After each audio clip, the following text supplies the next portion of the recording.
How to successfully handle the non-medical consequences of life with chronic illness. Right. So I'm not an MD, I'm a PhD, and I'm a social psychologist. So what I'm interested in fundamentally is the person in the situation. And I've devoted myself to this understanding of a person in the situation of facing a chronic health diagnosis that is not going to get better, is not going to go away, but we still have to have good lives. So to do that, we know from all the research that 2/3 of our health outcomes really depend on cognitive, behavioral, social, environmental factors. Most of us never learned how to train our brains, which is why most of us needlessly settle, struggle, and worse, suffer. My name is Chris Doris, and I want to make brain training mainstream. This is my series, Tough Talks, Conversations on Mental Toughness. I'm interviewing badasses from all walks of life on what mental toughness means to them and their unique approaches to strengthening their minds. Hey everyone, welcome back to Tough Talks, Conversations on Mental Toughness. I'm your host, Chris Doris, and our one housekeeping item before we get started today, as usual, is if you are not getting your daily dose mental toughness tips in 30 seconds or less delivered to your email inbox every morning of the year around 6 a.m. wherever you are in the world, and if you're not getting notifications of my blog posts that go out every Tuesday, and if you're not getting notifications of these new Tough Talks podcast episodes, then we can clear all of that mess up very simply by going to christopherdoris.com/lists, L-I-S-T-S, christopherdoris.com/lists. Name, email, click, poof. So our guest today, his name is Dr. Kevin Payne. And I'm going to read you a brief bio on him. Dr. Kevin Payne has a PhD in sociology and psychology. He has lived with multiple sclerosis for 32 years. He was correctly diagnosed in 2006. He spent a decade supporting a wife dying of cancer. He said his brain didn't work, his body didn't work, his career was in shambles, and he was alone. Even his dog died traumatically in front of me. He gave up. He was on the verge of ending it, and he decided to use his expertise to rebuild his body, brain, and life. And then in 2019, he also resolved to face his fears of his body and reclaim a childhood dream by becoming a legitimate skydiver. He got all the licenses, coaching ratings, 600 jumps. He did 370 jumps in the year 2020 in the middle of I gotta ask him about that. He didn't want to just help himself, so he's devoted a decade to researching how humans can live quality lives even with health conditions that won't get better. He wrote a book, built a company, started a podcast. In summary, in 2019, a doctor, decades into multiple sclerosis, vows to reclaim his lost childhood dream of becoming a legitimate skydiver. Writes a book about both his story and the decade of research he's compiled on living well even when we're sick. He's here. Dr. Payne. Let's go find him. Found him. There he is. Dr. Kevin Payne. What's up, man? I'm doing all right. How are you, Chris? Thank you for asking. This is the best damn day of my life. I appreciate that reminder right there. Yes, sir. Well, thanks for making time for us in the Tough Talks tribe. I've been looking forward to visiting with you. I'm going to open up with it's a small question, and I use it a lot. I'm being facetious. But I do use this question a lot in my coaching with people. And the question is, how do you most profoundly want to use the rest of your life? Well, I'm going to ask you a different version of it, right? How have you chosen to most profoundly, or how are you most profoundly using your life? For me, Yeah. It's about,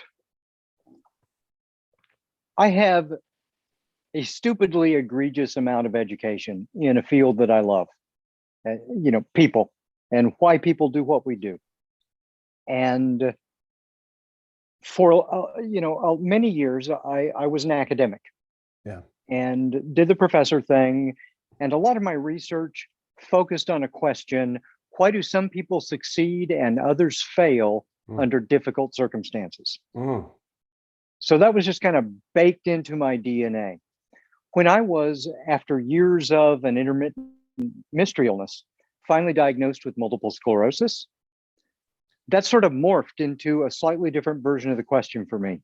And that is, how can we live well when we've got something that is fundamentally bad stuck in the middle of our lives with us and we can't get away from it? Huge. And that's a question that, a lot of people have been animated by the question, how do we live a good life? I mean, go all the way back to the Greeks, and they're talking about eudaimonia, and this is something that humans have always been concerned with. But not very many people have devoted themselves to trying to find an answer to this. How do you live well, even when there's something that really sucks that you can't get away from? So for me, it's all about trying to provide useful answers to that question. All right. So well, perfect. Thank you for that. Let's go there. So how does that happen? How do you do it? How do you live well with chronic pain or well with chronic illness? You may want to just shoot me right now, but the first thing I'm going to say is it depends. Okay. And that, I think, is a really crucial, honest place to begin. Good. Because one of the things that really bugs the living snot out of me is somebody who comes up and takes a guru kind of approach and says, I have this one way, this secret, this whatever it is, that if you just follow it, you're going to be all right. And that's not what the science tells us. The science tells us that there are certain things that we need to do, in the sense of we need to regularly feel like we are happy, satisfied, functional, engaged, meaningful, and secure. But how we get there is going to be different for different people in different circumstances. And the things that work for you right now won't work for you in 6 months or 6 years. Why not? Because humans are built to adapt. Humans are built to always want to move forward. That's why we're adapted in the way that we are, because our ancestors, if they would have been adapted to just sit there, to get to a place where they are happy and just sit there, would have died. And so the way that living organisms stay still is that we keep moving and we keep growing. So if you want to move forward in life, if you want to even just keep where you're at in life, you've got to actively work on it. Otherwise, we atrophy. Entropy takes over. Things fall apart. How do you coach or teach people on the psychological level how to, and I'll use language that I stole from you somewhere on your website or some of your content, how to successfully handle the non-medical consequences of life with chronic illness? Right. So I'm not an MD, I'm a PhD, and I'm a social psychologist. So what I'm interested in fundamentally is the person in the situation. And I've devoted myself to this understanding of a person in the situation of facing a chronic health diagnosis that is not going to get better, is not going to go away, but we still have to have good lives. So to do that, we know from all the research that 2/3 of our health outcomes really depend on cognitive, behavioral, social, environmental factors. So when we are faced with a chronic health condition, by definition, the medical establishment has thrown up their hands and said, there's nothing we can do to cure you. This thing is not going away. Pardon me for interrupting. Sure. I feel like that's a slow down moment. Sure. Can you repeat that? Because I want to get that accurate. Yeah. I want to make sure people heard that. I can visualize right now people out walking, listening to this, right, in their iPods, and just thinking, wait, what? 2/3? Could you repeat that for us? 2/3. Yeah, delighted to. 2/3 of health outcomes. So our quality of health are not based on biomedical factors. They are based on cognitive, behavioral, and social, and then a little bit, about 7%, environmental factors.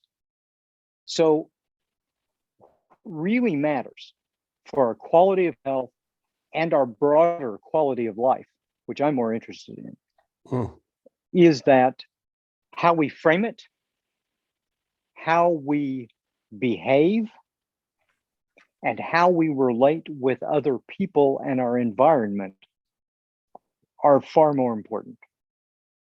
Can we go through each of those a little bit? Sure. So, because I'm getting excited about, like, this is like each one of these might have a thing that people, the audience here, can take away. Exactly. So let's begin with cognitive, factors. Cool. And with each of these buckets, there's like a mountain of stuff that goes in it, but let's focus on one key takeaway on each one. Love it. So mindset is the important thing here, and how we frame things really matters. So let me give you a concrete, for instance. You know that, and our audience doesn't yet know, but you know that I love to fling myself out of perfectly good airplanes. A lot. Repeatedly. Yeah, a lot. And the beautiful thing about skydiving is it is a mental sport.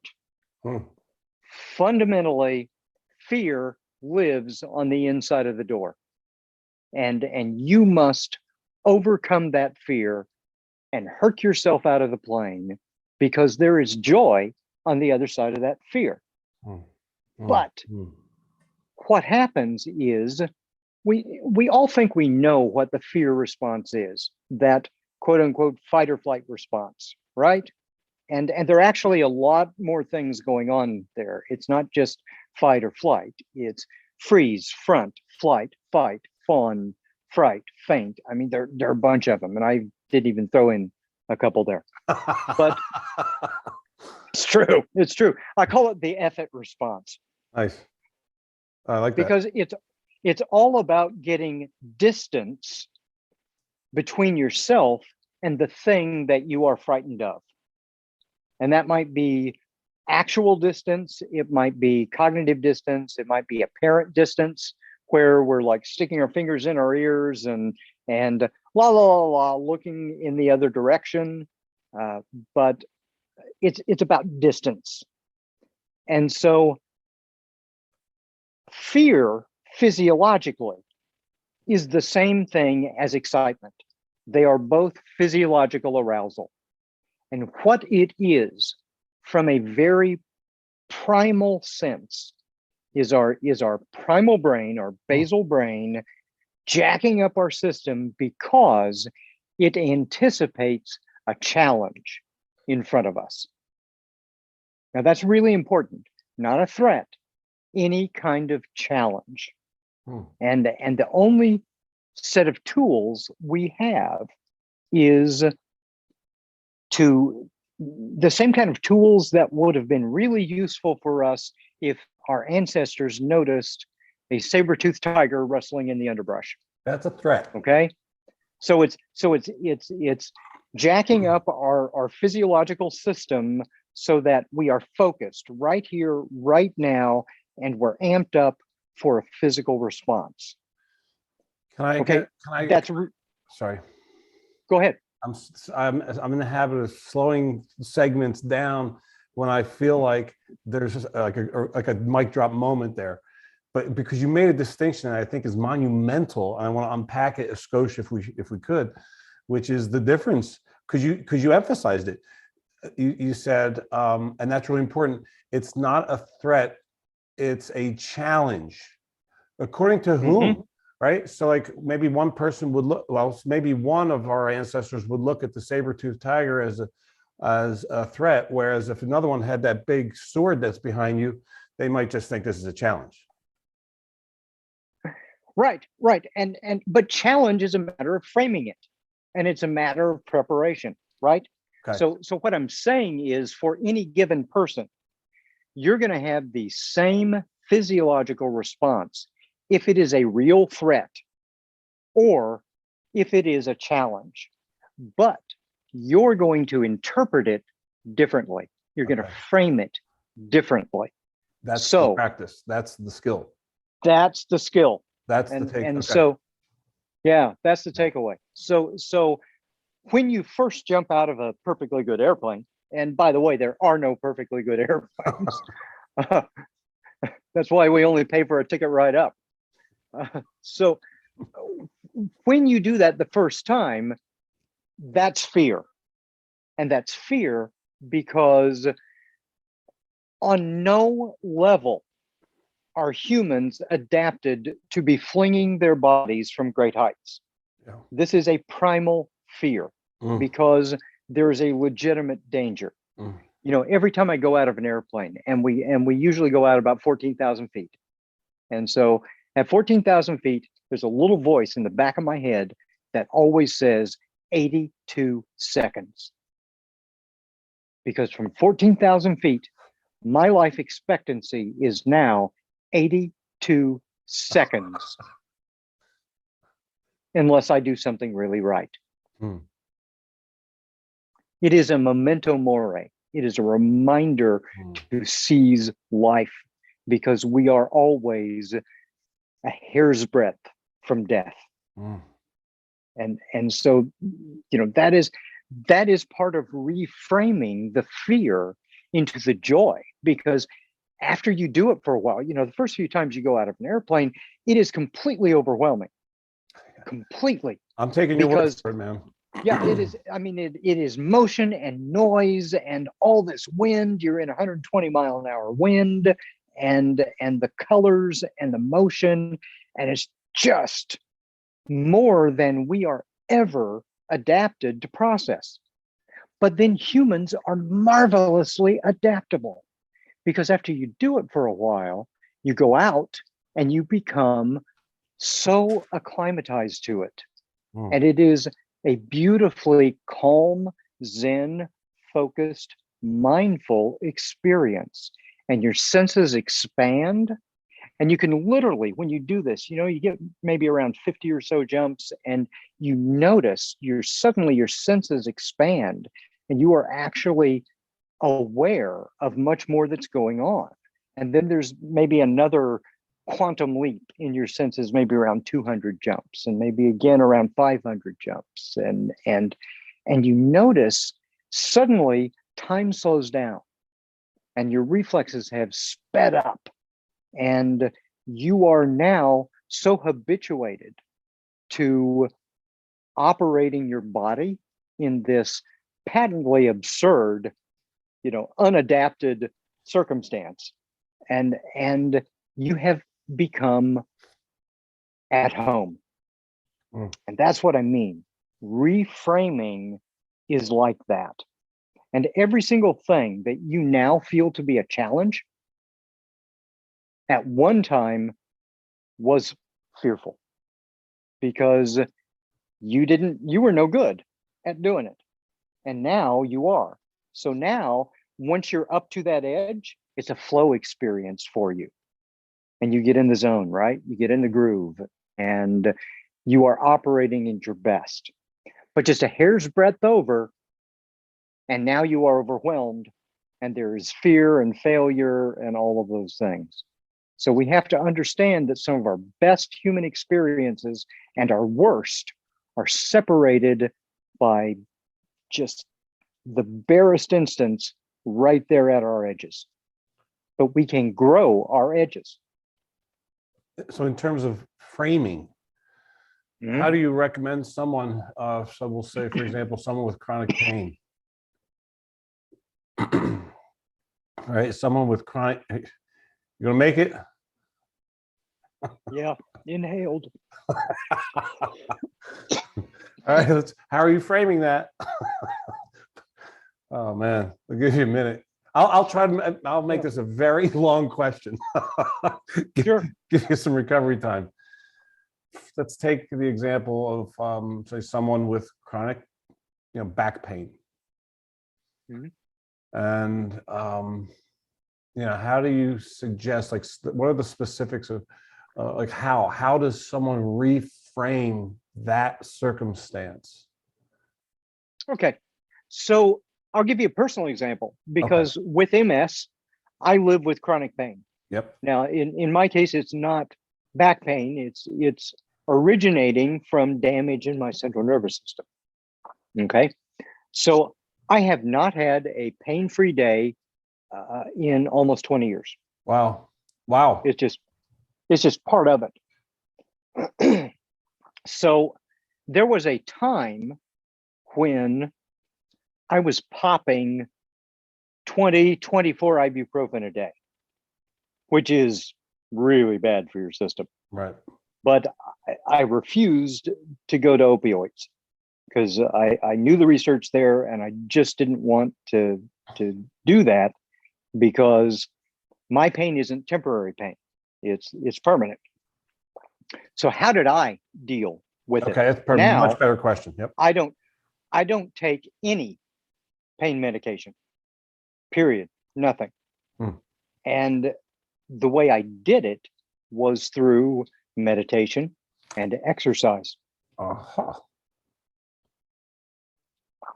So one of the curious things about multiple sclerosis is the symptoms are like the weather. They change all the time.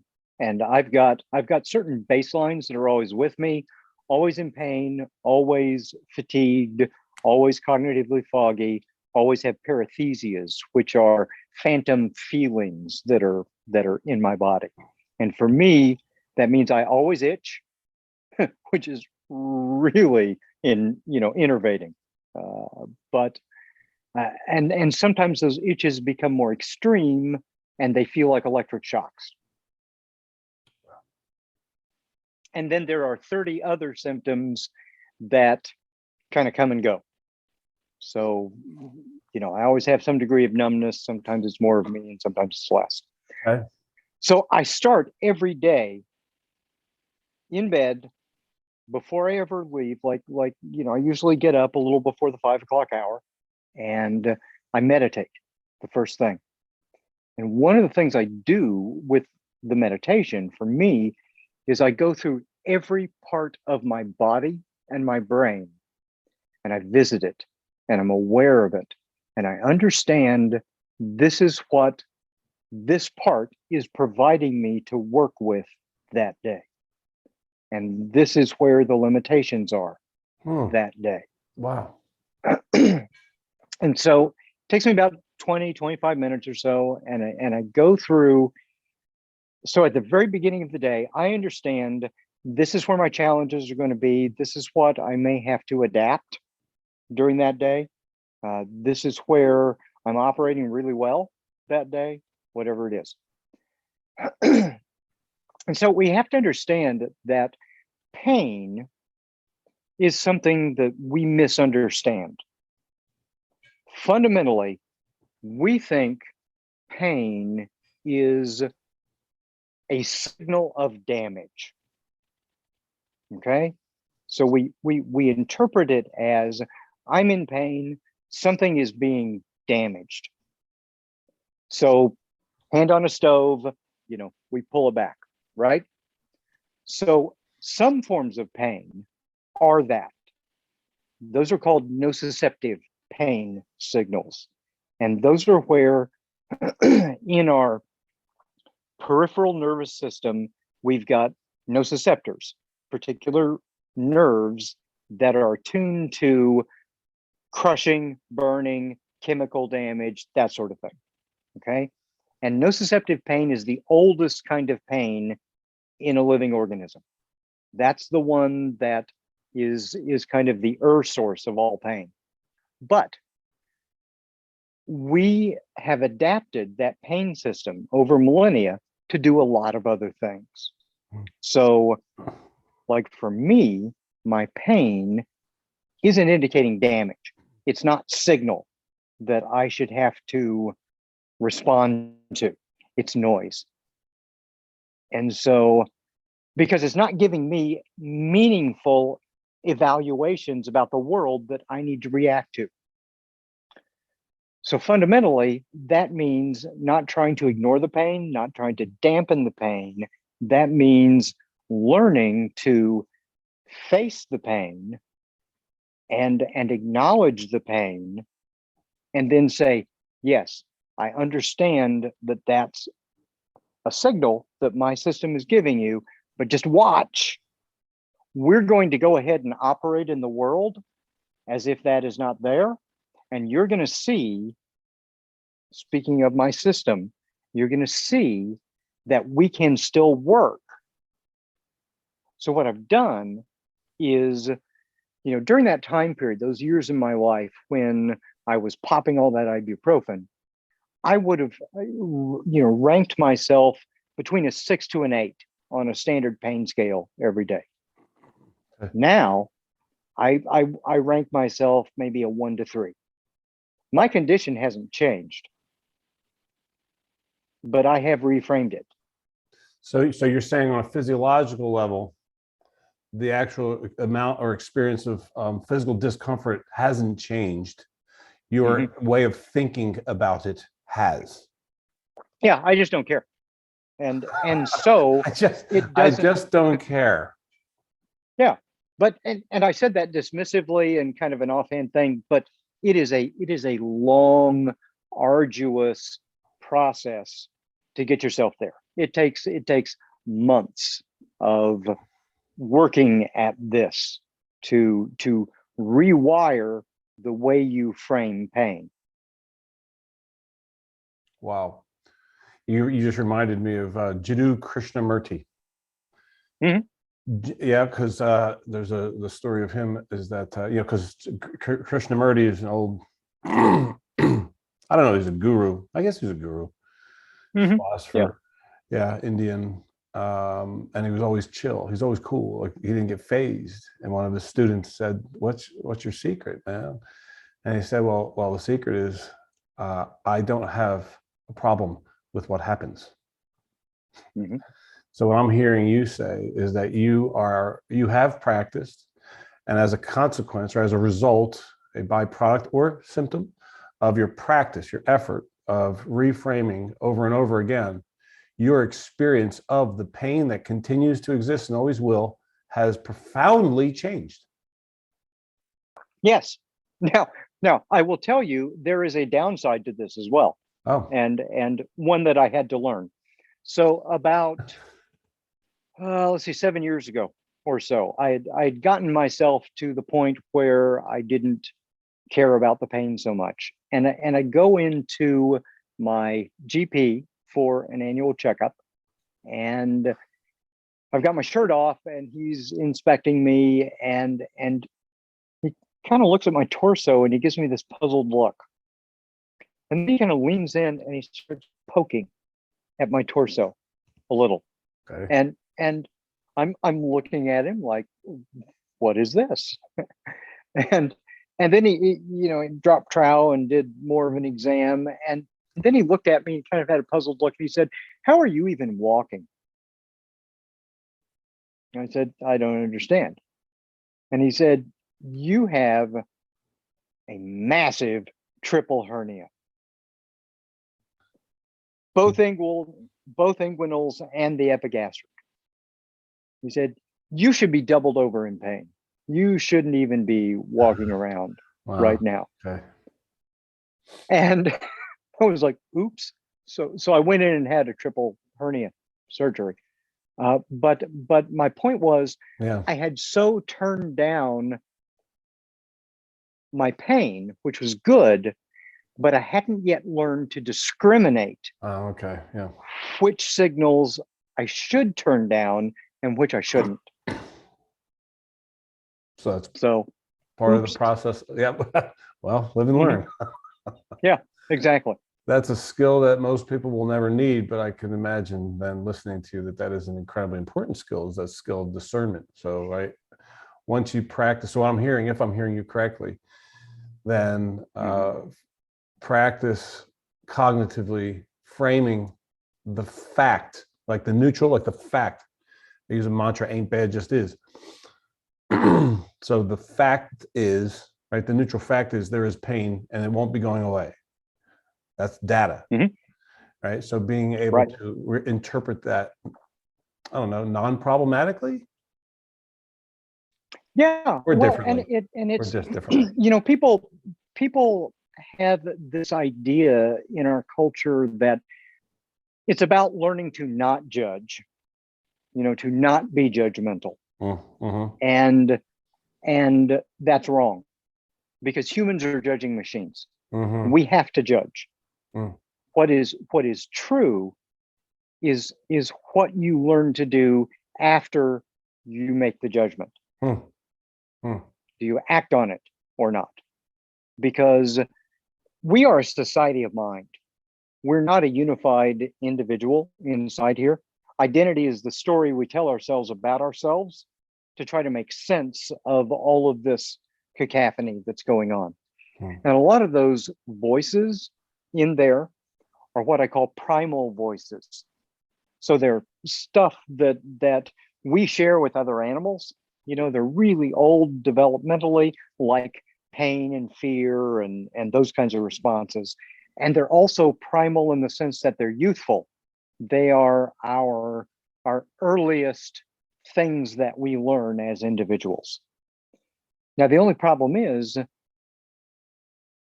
when we mature, those don't go away.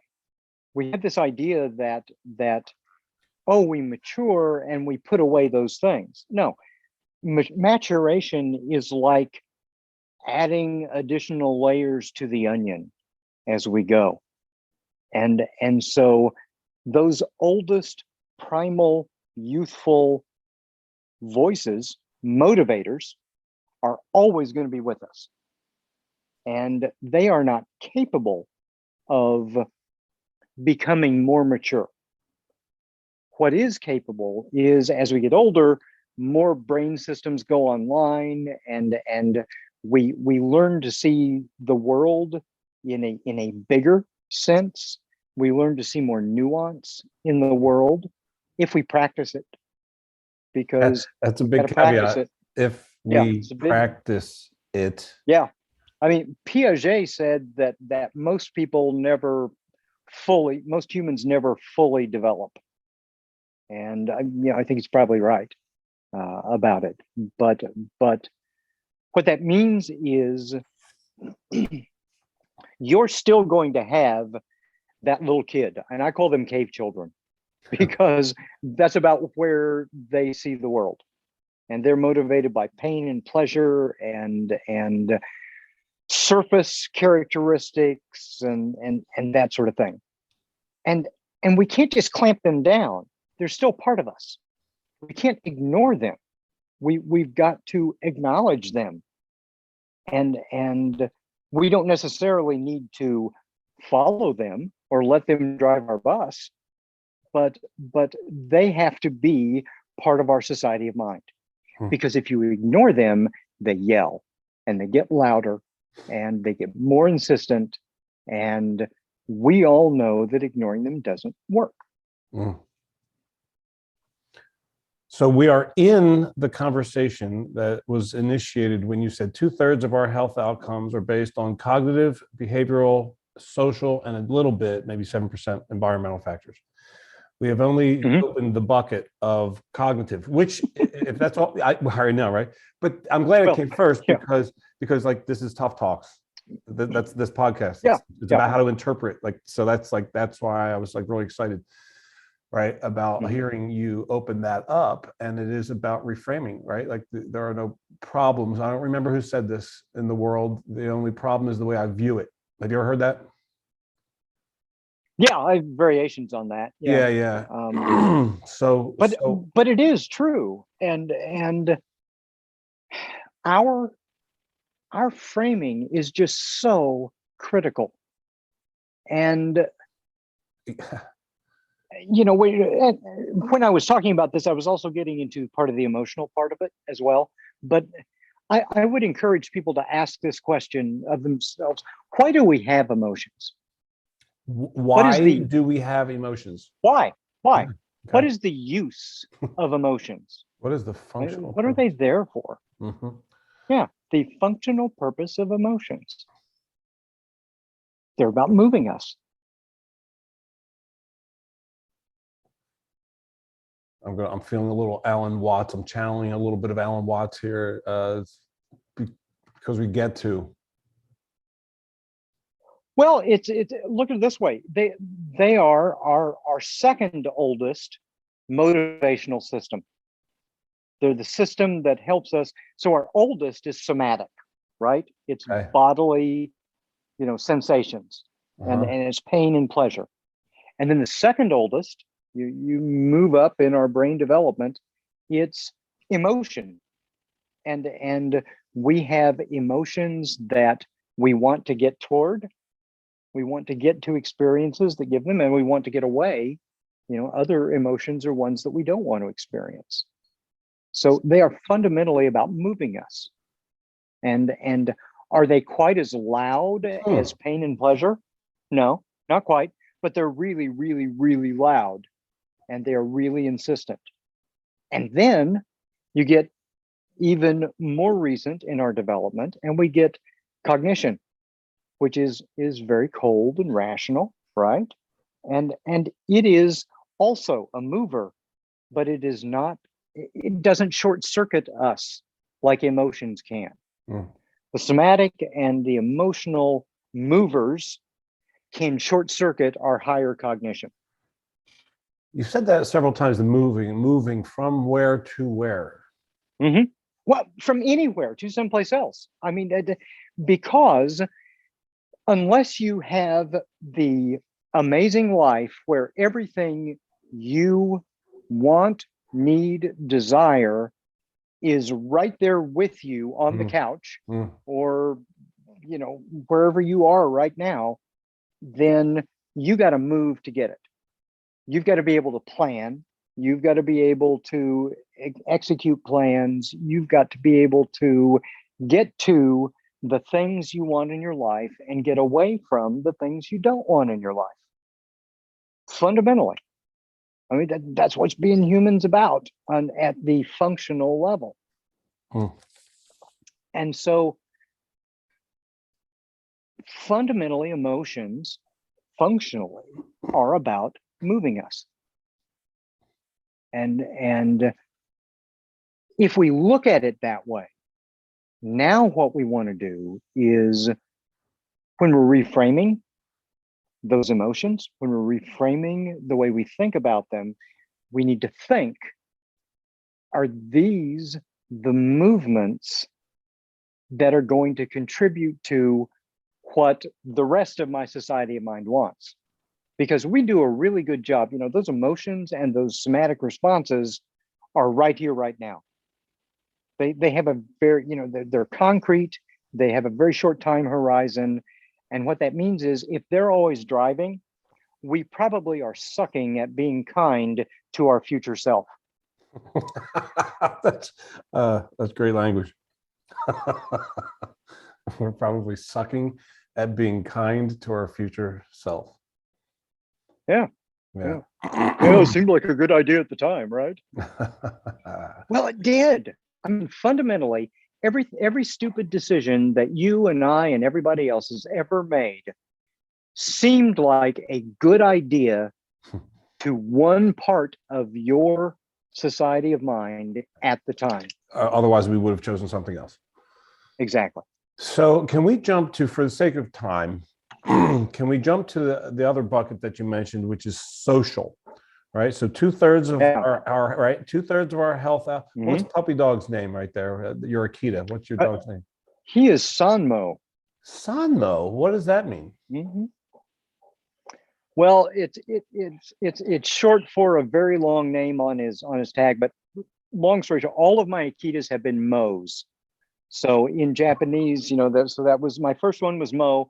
My second one was Nemo, which in Japanese is second Mo. Sanmo is third Mo. Oh, right. That's cool. Got it. Sanmo. Oh, you have earbuds in, so you can't hear.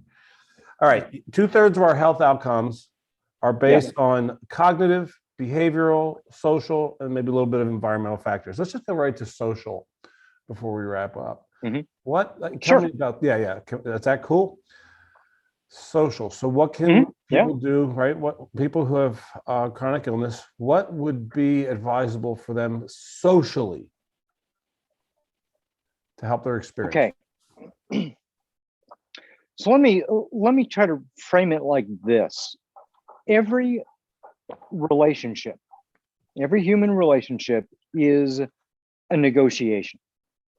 So we are trying to get something that we need, and you're trying to get something, and it doesn't have to be an exchange, right? Because relationships exist on kind of a continuum between exchange relationships and gift relationships at the other end of the extreme. Okay. So like a parent and child, especially when they're young, that's largely a gift type relationship. You're giving things to the child, and you're not expecting much in return. And the idea is maybe they will grow up and pay it forward. So exchange to gift. But in the day-to-day of it, every relationship could be really simple. So you go into the corner store and pick up a candy bar and gas up your tank. And all that needs to happen in that is a literal exchange. You need to get the stuff that you wanted, and that other person needs to handle that transaction, right? And as long as that happens, you're going to keep going back to that store. If they screw it up somehow, then they've screwed up the relationship and you go someplace else. Then from that, human relationships get much more complex. And we have like long-term significant others, for example. And those become much more gift type, but there's a bridge between us. And in the research, we talk a lot about trust and respect being between two people, and that being a foundation of relationships. I think there's a third factor as well, and that's hope.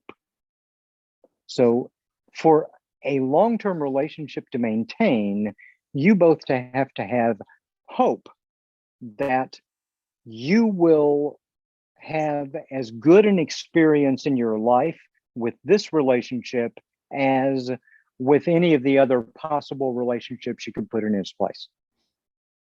So respect, trust, hope. And life with a chronic illness changes the negotiation between you and, say, your closest people who are caregivers. And this can be really frustrating because suddenly people in the relationship are put in positions that weren't part of the original negotiation. Nobody becomes a partner to somebody anticipating that they're going to have to spend the next few decades accommodating a chronic illness. And your partner can get away from it. You can't. So now this opens up a whole different set of dynamics in the relationship that have to be accounted for. I mean, on the one hand, you as the person with the diagnosis don't want to feel as if you are a burden. You want to be able to contribute to the other people's lives, right? and you don't want the people you care about to feel like they're saddled with you.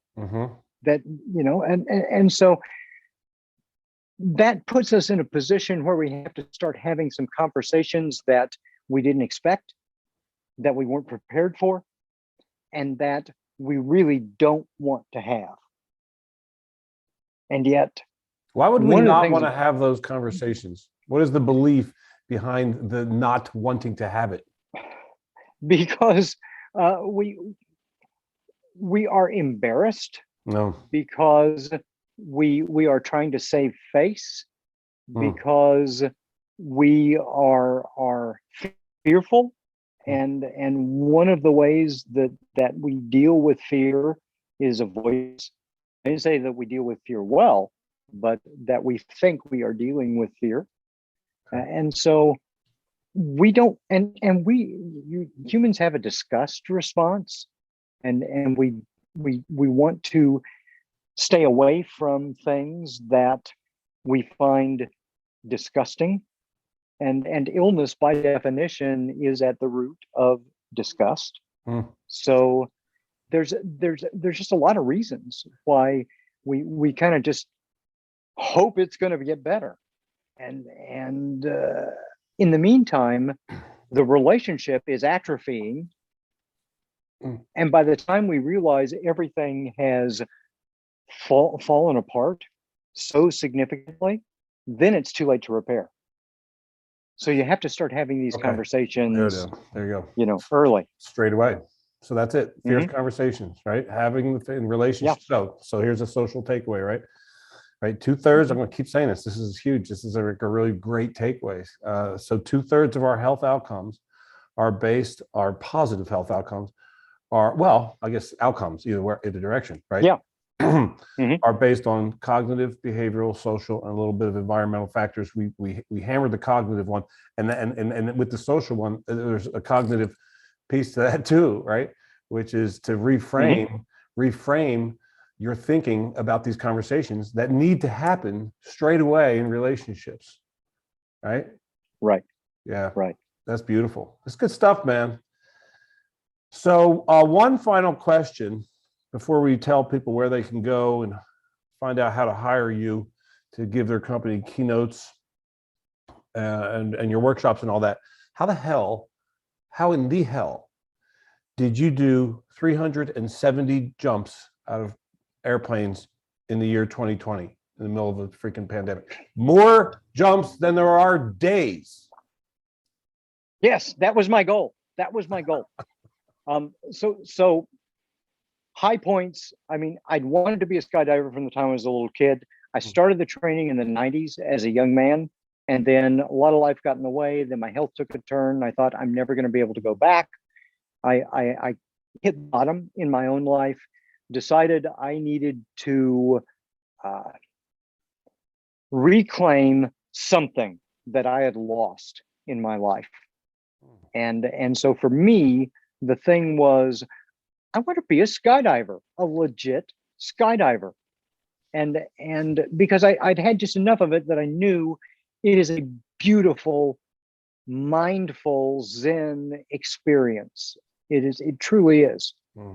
So in 2019, I went back, even though I can't feel my legs below my knees and I had all kinds of wonky issues with my body. And I didn't tell them at first that I have MS. And because I thought they'd tell me go bowling or something. And it turns out they would have. Who is they? Well, the people at the drop zone, because you've got to do a lot of training to learn to become a licensed skydiver. And so your A license, your first license in skydiving takes 25 jumps, and you've got over 100 things that have to be checked off on your AREF card. So a bunch of skills that you have to determine that you can do and do safely. So normally it takes 25 jumps. It took me 47 jumps to get my A license, because I had some truly terrifying jumps, not being able to control my legs. And it was difficult, but I always maintained altitude awareness and pulled on time. So, I did the minimum that I needed to do. So then in 2019, I got my A license, my B license, logged about 140 jumps. In 2020, I said, I'm going to become a legit skydiver, which means past 500 jumps, all the licenses, a coach rating, so I can help teach people, that sort of thing. And I logged 370 jumps, which is a lot by skydiving standards. Yeah. Now, I know pros who log 800-900 jumps a year. But just, on the grand scheme of things, 370 jumps in a year is respectable by skydiving standards. And respectable. Yeah. So that's what I wanted to do, especially as a middle-aged guy with a neurodegenerative condition, But here's the thing, and this is, I think, most crucial for your audience. It wasn't just about reclaiming a childhood dream. It was because by this time, the thing that I was most terrified of in the world was my own body. My body had betrayed me in so many ways.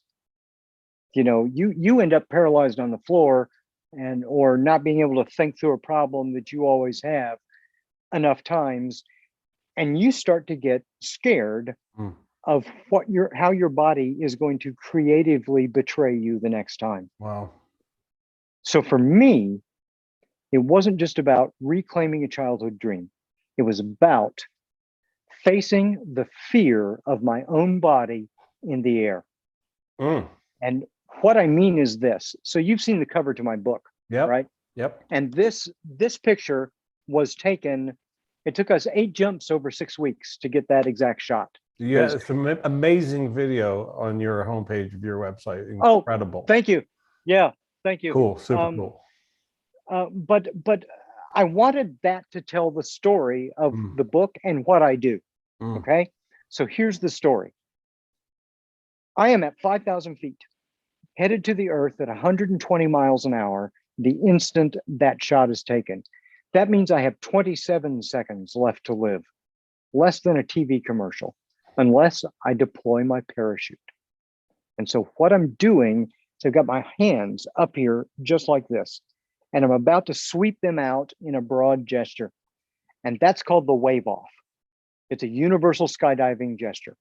And what it means is I am warning everyone in my airspace that I am about to take action to save myself. And self-help is what we've got when the system fails us. And most of us can agree that the system kind of sucks. So this is about, in no uncertain terms, when that shot is taken, I would have died in 27 seconds. But my wonky body, with the MS, I still figured out a way to trust it and trust myself to save myself in that extreme position every day. That means tripping the acute stress response, learning to deal with it, learning to function effectively through it, and then allow myself to rest and recover and recharge and do it again the next day, every day, time after time after time. Beautiful. That's remarkable, man. That's remarkable. So, but how often are we put in positions where we are asked to affirmatively choose life? And that's what I'm saying. Don't just exist. Actively choose life. What are a couple? You do keynotes. So do you have names? Do you have titles for the different subjects of your keynotes? Can you give us a few? Yeah, my favorite one is Life on the Edge. Nice. And that is about, I use my story of skydiving and MS as an illustration, but the point of the talk is to show everybody how to recognize their true edges, cognitive, emotional, behavioral, social, cultural edges in their own lives, and then proactively make a decision. Is this an edge that I'm okay with?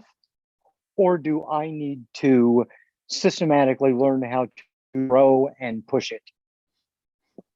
Cool. So I mentioned that your website is awesome. The video at the very beginning is spectacular. And that website URL is here on the board. But if you're not looking at this, if you're just listening, the website is yourlifelivedwell.co, not .com, co. Your Life, which is also the name of your book, Your Life Lived Well. I guess that's kind of your brand, isn't it? Maybe not kind of. Yeah, and the podcast, and the you know, podcast, and the company, and it's all there. of So it. you can Your find Life out Lived Well. everything there. Are you active on social media? Yeah, and you know, people can search Your Life Lived Well on Facebook, Instagram, Twitter, LinkedIn, and excellent. Yeah, yourlifelivedwell.co, Dr. Kevin Payne. Thanks, man. Thank you so much for your wisdom, for your commitment, for the way that you choose to live under the circumstances that you are in, and for sharing that all with my Tough Talks tribe. Thanks so much, Chris. Be well. You too. Man, Kevin, he's got a lot of great one-liners, doesn't he? It's always so fun to interview like super smart people. I'm infinitely impressed with people who have a phenomenal command of language, and he's certainly one of those people. Humans are marvelously adaptable. I love that. Oh, isn't it interesting? So he said he's had no pain-free days in 20 years, and he takes no pain meds, but he meditates every day and exercises. We didn't talk about how he exercises, but his meditation was fascinating. There is joy on the other side of fear. I'm going to have to make a shirt out of that one. That's going into the Mantras project. There is joy on the other side of fear. And 2/3 of our health outcomes are due to non-medical factors like cognitive, behavioral, social, and a little bit of environmental. We spent some time on the social, all right? Like having, you know, if you're someone with chronic pain, the importance of having the important conversations with people with whom we're in relationships straight away about all of that, about what that means. And then, of course, cognitive, which I believe we can super duper summarize down into framing, right? How we're choosing to interpret the reality of pain and life with it. All right, folks, if you are not getting the daily dose in your inbox every morning, the daily dose mental toughness tips in 30 seconds or less, you can go to christopherdoris.com/lists, LISTS, name, email, click, and you get the goodies every day around 6 a.m., no matter where you are in the world. All right, folks, thanks for tuning in to Tough Talks, Conversations on Mental Toughness. And until next time, as always, create miracles.